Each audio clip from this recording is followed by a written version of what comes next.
Okay, this video here, I wanted to talk about one of, if not my all-time favorite story within the Bible, and the Transfiguration. Look, I was a kid that grew up into anime, and I'm now a 34-year-old adult who still loves it. And I remember as a kid looking up what this event actually was in terms of what it was called. Now, I grew up during a time, I believe the channel was called TBN.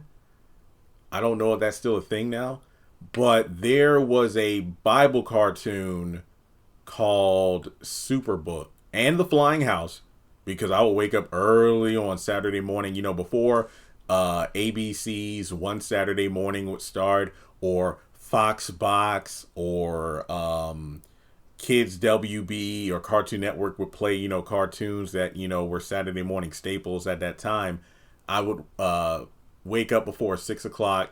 Circle Square will be wrapping up, and then we get an episode of Superbook followed by The Flying House. And there was this one episode of Superbook where Chris, Joy, and Gizmo they were two kids in a toy robot that became a kid-sized robot when they would transport back to Bible times. It's a whole thing. If you watch a cartoon, you're a real one.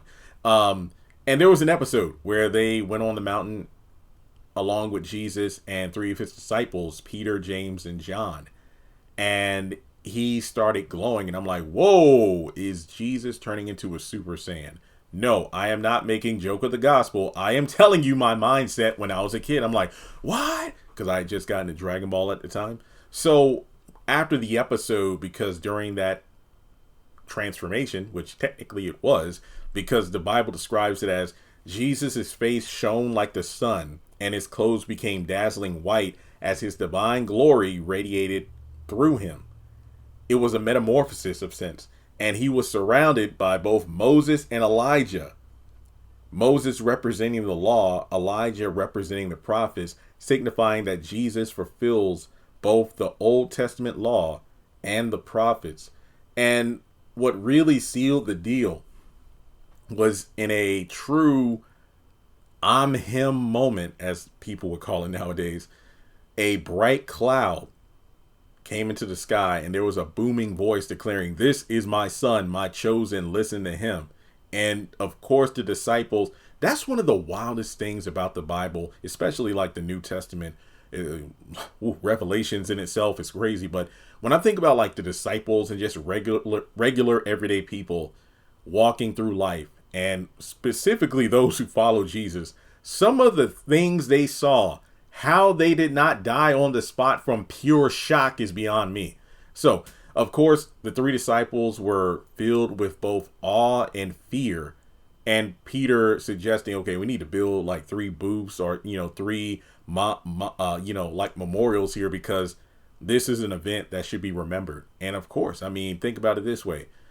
A guy you follow around who claims to be the son of God, and spreading the word and needing to prepare for his final days, you follow him around. And by this time, maybe you've seen him do a little miracle here, a little miracle there. But if there were any doubts, at this point, it's like, hey, I'm him. Okay. No question about it. So I do think that what made this event so just incredible was the fact that, Moses and Elijah are also two of my favorite, people from the Bible itself. The story of Moses, the Red Sea, the Ten Commandments. But Elijah, I feel, doesn't necessarily get the same amount of recognition, even though his story is just incredible. Of course, there is that one quote you see floating around. It's like a quote unquote Christian meme of, remember how Elijah was a prophet of God, and he was so fed up that he begged God to just, you know what, I'm done. I just want to die. And the Lord said, look, here's a snack, take a nap, you'll feel better. And it's funny, but as a person who studied, the Bible in depth and grew up watching the shows and reading the word and going to church a lot, to see things quote unquote simplified in such a comedic manner, I don't consider that necessarily a mockery of the gospel, but a way of, hey, you know what? I read this book with these individuals who seem like out of this world. Like, how in the world can I measure up to them? But when you think about how, okay, let's look at it from the human perspective. This is the story of Elijah. He had moments of doubt just like us. And God simply said, take this juice cup, take a little nap, and you will feel better. It's just one of those things where you feel more, they feel more relatable. They truly do. Which is ironic considering that by this time, maybe some of the disciples were still wondering, are we following the right guy? How do we know he is who he says he is? And then you have a moment like this where it's like, if there were any doubts, come on now. I think nowadays, we're just so accustomed to our phones and our screens that even when you have miracles happen right in front of you, you don't recognize it. I mean, think about it. If the Transfiguration happened nowadays, fake news. Oh, it's AI. It's a stunt. It's just insane how ignorant people are to a miracle that's right in front of them. But I just feel like the significance of this event did so many things. Like, yet again, I got to say it, this pivotal moment showed the disciples a glimpse of Jesus' divine nature. And it confirms that Peter had Peter's earlier confession. And from there, it's like what Moses and Elijah represented. Moses with the law and Elijah of the prophets. The fact that Jesus fulfills them both, leading to the new covenant.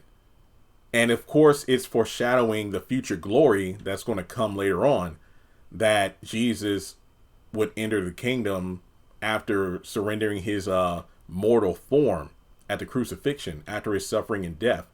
And it also showed, hey, here's a glimpse. Here is a taste of the future glory that the believers will experience, once they have left this earth. So there's something else that really blew my mind when I looked at this as a person, because that's another thing about the Bible. You look at things from the human perspective, but then the believer perspective. Even though these three saw something so incredible that I know they wanted to run and tell it. Hey, hence the song, Go Tell It on the Mountain, and the Transfiguration occurred on the mountain. Jesus instructed his disciples not to speak about what they had seen until after he was resurrected from the dead. It would be difficult not to say anything. But then again, after seeing what I just saw, and I'm like, you know what? If I do not follow Jesus' instructions, we got a taste of his glory. I don't think I want to get a taste of his divine punishment. So I will shut my mouth. But nowadays, like I said, you have all these people will whip out their phones. They would post it with the hashtag Jesus is King, Transfiguration. I don't know. It's just so many things that you just come to realize how different life is. Like I said, I'm only 34, but I'm just thinking about how different events like this would happen nowadays and how people would respond in the 90s and early 2000s versus now. It's like going to a concert and everybody has their phone in the air while only a few people are actually there enjoying the moment for what it was. But I think what really made this stand out for me was the fact that, yet again, seeing two figures from the Bible that I, love to study, Elijah and Moses, have the time to stand with Jesus. It's just one of those things where, hey, this man is not just talk. He is about that life, so to speak. He could easily, make stuff happen, but he's playing things out the way they're supposed to play. And if nothing else, another takeaway was this just solidifies the fact that, hey, in life, we all have a role to play. We all have something that needs to be done. And think about it from Jesus' perspective, he knew how it would start and how it would finish. His disciples and everyone else in his circle were along for the ride. Even though Jesus literally told them exactly how things would play out, they're like, oh, Jesus, oh, we'll follow you, or we believe.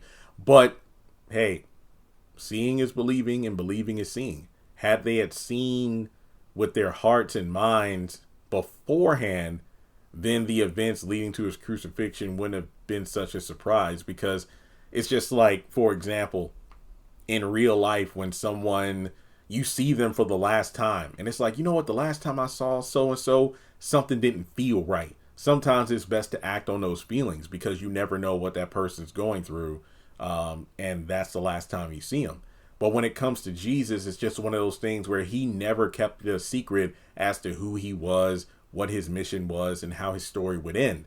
But yet again, when you live in times like, the disciples were, from, corrupt rulers, and then a time long since after the prophets were gone, you become more cynical. But to have a miracle like that happen in real life, I feel like this was the ultimate test of seeing if the disciples would keep their mouths closed, but also the fact of, maybe them seeing something of such glory and greatness would allow them to, okay, if I can't tell anybody about the Transfiguration, perhaps I could try to be more Christ-like. People could see Christ through me, and as a result, get the ultimate goal of the future glory that, God gave us a small taste of. So yeah, the Transfiguration, definitely one of my favorites. And also the fact that Elijah technically never died. He was brought into heaven on a, glorious chariot, and I can't wait to do a video on Elijah. So yeah, it's really interesting, the Transfiguration. And it was mentioned several times in the Bible.